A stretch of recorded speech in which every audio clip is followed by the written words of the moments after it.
Been 8 years since his last stand-up tour, but he's back because he says he needs the money. Paddy McGuinness is on the road again and returning to his live comedy roots. Yeah, but before he does that, he rather shocked viewers of BBC's Question Time because he popped up on the panel. And he used that platform to cross-examine the Deputy Chair of the Tory Party, MP James Daly, about the NHS. Let's have a look. Where is it, that question lingering in the air? Paddy? It's a bit like my money, it sounds like, at this rate. Do you know, God forbid the press take anything out of context or use clickbait. Oh, never. But I was on this morning with Rylan and Emma, and they went, what are you going on tour for? I thought, like everyone in this industry, I went, money, obviously. And then that becomes the headline. And I've got people coming up to me in the street going, are you all right? Yeah. Do you need a fiver? Oh, dear, this is on us. I'm like, no, it's just a joke, but taken out of context. But anyhow, that clip there, did you go in there with that in your head? Or was that complete? Because it looked spontaneous. It looked like the kind of thing you might have said to him if you'd been finding yourself sitting on a train with him or down the pub or something. Well, when I got asked to go on, it's one of them programs. It's terrifying. And it had really irked me if I hadn't have done it. I think it wouldn't have sat easy with me because I think being working class and people look at you from sort of the place you're from and you still speak like them, I think if I hadn't have done it, you're not getting people's voice across, no, rightly or wrongly, because I'm not a really political person, but I think things like the NHS, you don't have to be a political person. You know, we all use it. We've all used it. Our families use it. And everyone knows the state it's in at the minute. So, you know, for me, luckily enough, with the NHS and when they were talking about dentists, you know, I felt as though I had a bit of input on that, like we all do.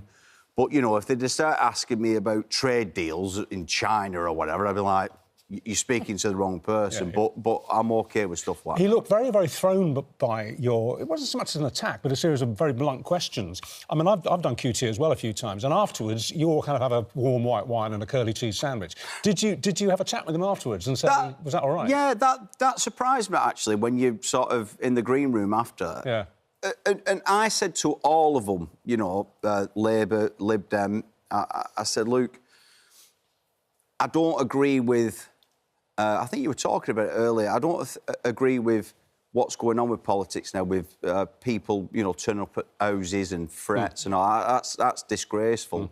But I think you should hold people to account.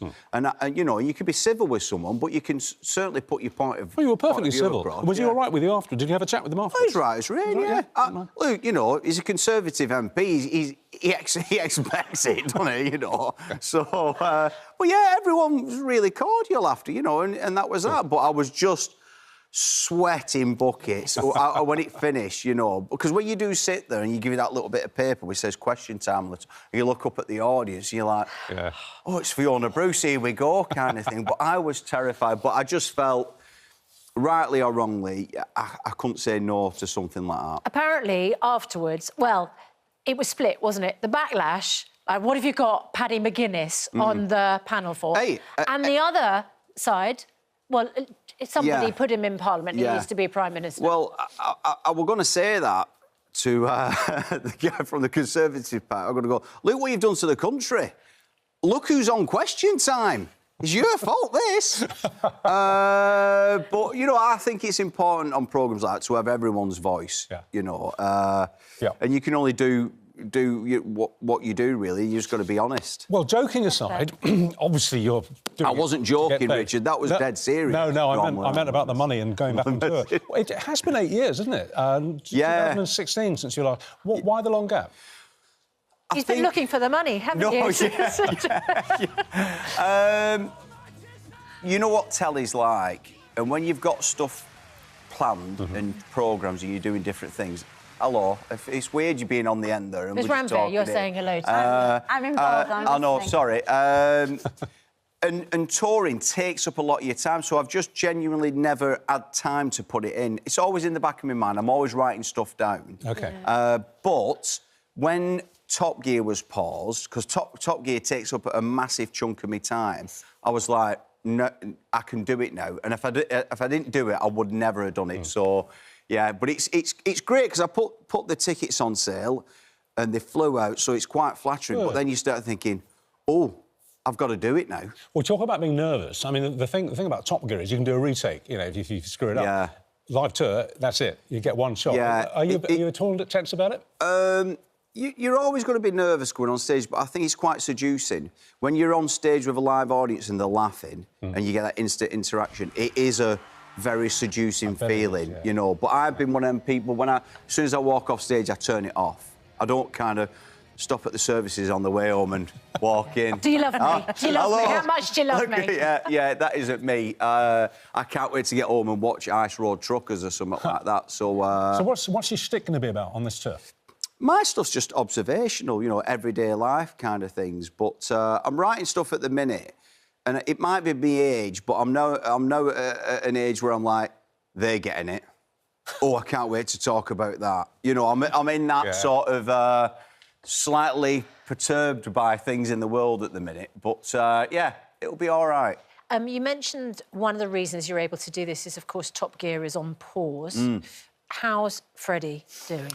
He's all right. I've not spoken to him for a while, but you know, he's getting on with it, and he's a very resilient character, is Fred. So you know, I've no doubt he'll be right as rain. Were there any things that you had to do on the show where you just thought, oh, this is a bit...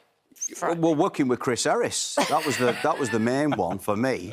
You know, I was like, oh, this is a bit much. But, yeah, lots of things, honestly. But it's one of them, it sounds, you know, when you see people on telly, I sound like a politician now. I can't really get into the ins and outs of it because there's all stuff still going on with Top Gear and what have you. So, you know, at some point, it'll all get sorted. Out of a Top Gear stunt, a question time appearance on the panel and going out live on the stage again, with always in the background the threat of being cancelled, which is the scariest thing you do, Paddy. I'm not too worried about that because what we were saying earlier on about that money comment, everyone can take things out of context these days, and I think you can't really censor yourself too much with a live studio audience, and sometimes when you're doing something, you're getting a laugh, you can go off with it then. You go, oh, they're laughing, I'll go off on a bit of a tangent, but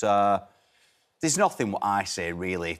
But you're right about stuff being taken out of context. I wrote an article about 2 months ago after my mobile phone was nicked right in front of me in a pub, and I don't know if that's happened to you at all, but it's like your right arm has been chopped off. Oh, yeah. And I wrote a piece opening saying something like, I've always been against capital punishment, but I think I'm going to make an exception for mobile phone thieves. And off I went. That was taken literally. That was taken literally by 2 newspapers. Madeley calls for return of the death penalty for mobile. I mean, you know, you can't make a joke, can you? No, I know, and that's the you know, that's the world we live in now with clickbait and everything else. This is amazes me. This I couldn't believe that. I've not seen an actual paper. Oh, not the I see. headline. I thought you meant Liverpool winning the Carabao Cup. You know, the actual like.